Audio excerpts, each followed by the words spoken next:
Hi guys, kailangan ko na namang lumatay sa tulay kasi kailangan maglinis para kumita. Medyo delikado kasi nasa second floor ako niyan guys. Kunting pagkakamali lang, doon ako sa baba pupulutin. Pero awa ng Diyos, tapos ko rin naman yan guys, na okay naman ang lahat. So kailangan hindi ako mamili ng trabaho kasi kasama yan sa sahod ko.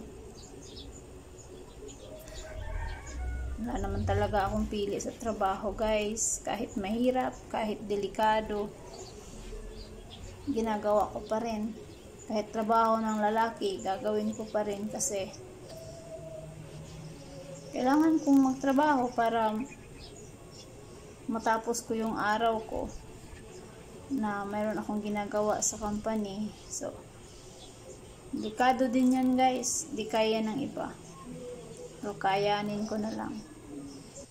Ngayon dyan naman, nakita mo yung sa ulunan ko, dyan ako lumatay kanina, dyan ako sa second floor yan guys, dyan ako lalakad-lakad, naglinis. Ngayon nasa baba na naman ako nakadapa kasi inutusan ako na punasan yung mga parang dumi-dumi dyan sa may wall kasi makikita kasi sa baba yan. Yan, nasa second floor ako, dumapa na naman ako kanina. Nilalatay ko yung tulay, parang ngayon dapa na naman. So, kayang-kayang guys. Thank you for watching.